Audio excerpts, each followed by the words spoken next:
You already know that making financial decisions from an emotional place is a bad idea. You know it, and you've probably done it anyway. And in that moment, you had a perfectly reasonable explanation for why it made sense. But here's the thing about that explanation: it came after the decision. The decision itself came from somewhere else entirely. And until you understand where it's coming from, the pattern keeps repeating. Emotion isn't the enemy of good money decisions. An examined emotion is, so let's change that. Most financial advice treats money problems as thinking problems. You just need more information, a better budget, a cleaner spreadsheet, a stronger plan. And while those tools matter, they're showing up at the wrong stage because by the time your brain is explaining a financial choice, your body has already made that choice. Here's what's actually happening. An emotional trigger arrives. It could be stress, comparison, scarcity, excitement, loneliness, you name it. And before your conscious mind even registers what's happening, your body is already responding. Your chest tightens. There's a sense of urgency. Dopamine spikes in anticipation of relief. Your nervous system is already in motion before you have formed a single coherent thought about money. Then your brain catches up, but not to evaluate the decision, to justify it. So you say things like, I deserve this. It's just this one time. It's kind of an investment. That justification feels like reasoning, but it's actually your brain catching up to something your body has already decided. This is why willpower alone never works as a financial strategy. You are trying to use your conscious mind to override a process that was already complete before your conscious mind became aware. The real intervention has to happen earlier, in the gap, between the trigger and the response. That gap is smaller than most people think, but it exists. And learning to find that gap is everything.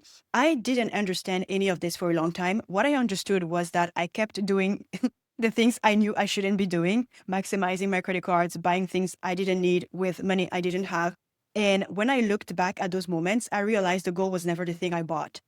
The goal was the feeling the purchase promised: joy, relief, the sense of being someone who could afford to say yes.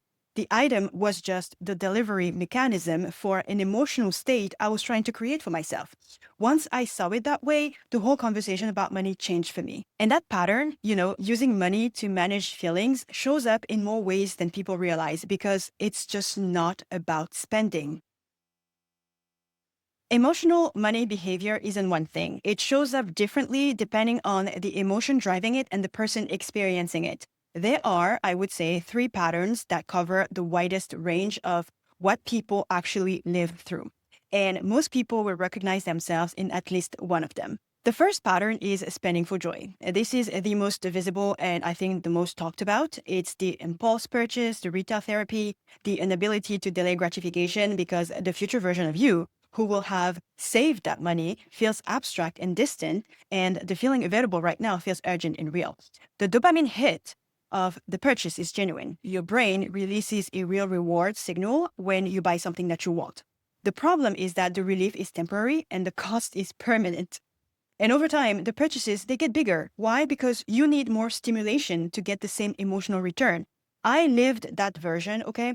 The credit card that got maximized, the things that I bought were not because I needed them, but because I needed to feel something specific in a moment when I didn't have better tools for creating that feeling on my own. The second pattern is less visible because it masquerades as something neutral. It's avoiding fear.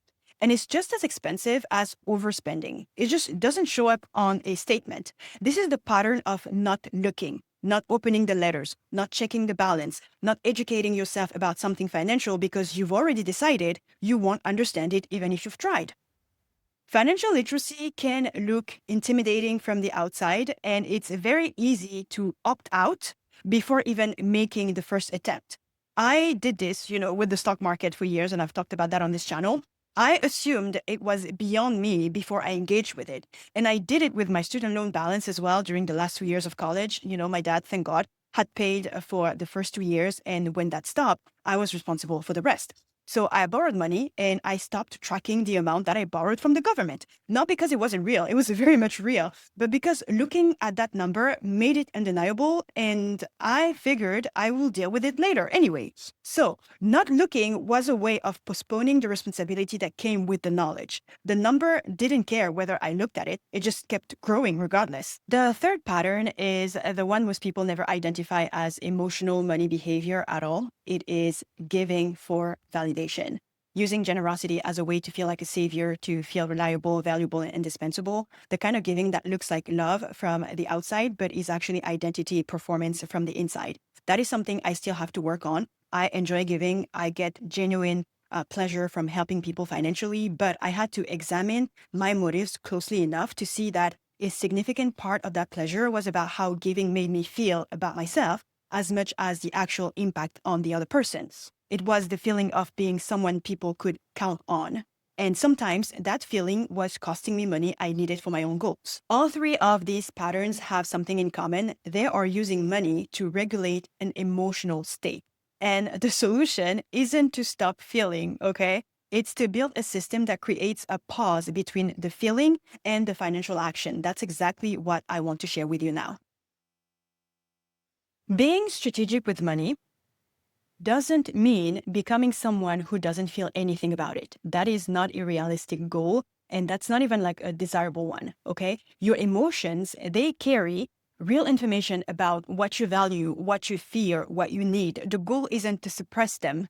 The goal is to make sure that they're informing your decisions rather than making them for you.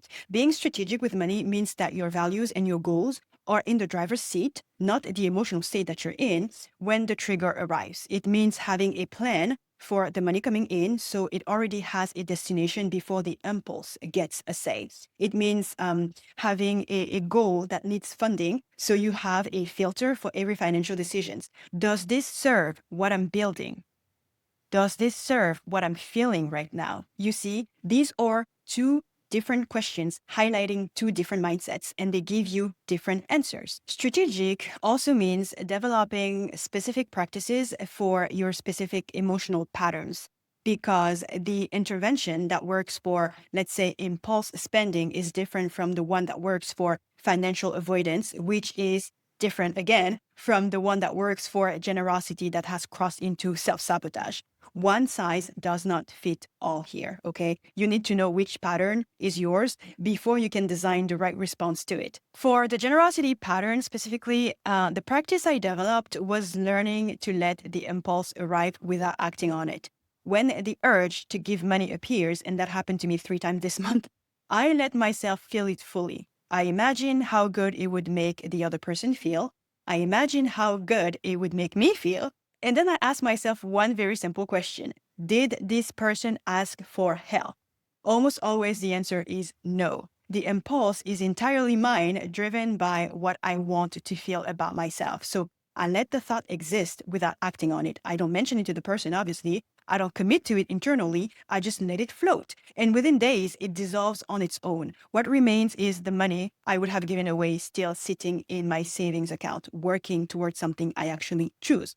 And you might wonder, why would the urge come to me? Well, even though the person did not ask me personally, because of their current circumstances, I just assumed that my help would be appreciated. So that's how, the urge usually comes to me. That practice, the pause, the examination, the deliberate choice is the foundation of a system I've been developing that I want to share with you. And I call this the IDC method. IDC stands for Interrupt, Decode, Decide. I developed this framework from my own experience working through emotional money patterns, and I want to share it because it is the most practical tool I have found for creating space between the emotional trigger and the financial action. So, step number 1 is interrupt.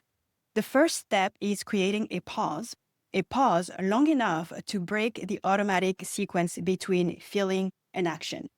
When you notice an emotional financial impulse arriving, such as the urge to buy, the urge to avoid, the urge to give, you interrupt the momentum before it becomes a decision. This can look like a simple rule that you set for yourself in advance. And these are some pointers I'm giving you for consideration. For example, Nothing over a certain amount gets purchased on the same day I think of it. Or I don't open my banking app when I'm stressed. Or I sit with the impulse to buy for 24 hours before I act on it. The specific rule matters less than the existence of a pause, because the pause is where everything else becomes possible. Like I said, the pause alone won't change the pattern. What changes the pattern is what you do inside the pause. That's where the second step comes in, and the second step is decode. Once the pause exists, you use it to identify what's actually driving the impulse, not the surface level justification that your brain offered. We're talking about the actual emotional state underneath it. Are you stressed? Are you feeling behind compared to someone else? Are you seeking relief from something uncomfortable? Are you trying to feel generous, capable, valuable? Naming the emotion accurately does something very important. It reduces its urgency. When you can say to yourself, I am feeling the need to be seen as generous right now, and that's what's driving this impulse, the impulse loses some of its power over you. You are no longer inside it, you are actually observing it. And you can ask the more useful question: is there a better way to meet this need than spending money? Step number 3, decide. The third step is making a conscious choice based on your actual values and goals rather than based on the emotional state that arrived uninvited. You are not suppressing the feeling. You have already acknowledged the feeling, in the decode step. Now you're asking, given what I know about what I'm feeling and why I am feeling this way, what does the person I am trying to become actually want to do here? And you know what? Sometimes the answer is still, to spend, to give, to make the purchase, and that's perfectly fine. But at least it is a choice rather than an automated decision. And chosen decisions are ones you can actually stand behind regardless of the outcome. If the IDC method is something that you want to take further, if this kind of honest, specific, practical work around money and identity is what you've been looking for, this channel exists for that. So subscribe and come back, because there is a lot more where this came from. I want to ask you something before I let you go. When you think about your own financial life right now, the decisions that you make, the ones that you avoid, the ones that you make that you know you will regret, what emotion is most frequently showing up? Is it fear? Is it the need to feel joy quickly? Is it the desire to be seen as generous, capable, abundant? Sit with that question honestly, because naming it accurately is the first interrupt. And the first pattern, which is interrupt, is where everything changes. Being strategic with money, again, is not about becoming someone who has eliminated emotion from their financial life. It's about becoming someone who notices what they feel, understands where it came from, and makes a conscious choice about whether to act from it. That shift from automatic to deliberate, from reactive to chosen, is one of the most powerful things you can do for your financial future. It's not going to make you perfect. It's not. It will make you more honest with yourself, which I think is very important. And honesty is the beginning of every financial transformation worth having. I'm Leila, and on this channel, we talk about real reinvention and identity shifts and mindset and money and structure and becoming a more aligned version of ourselves.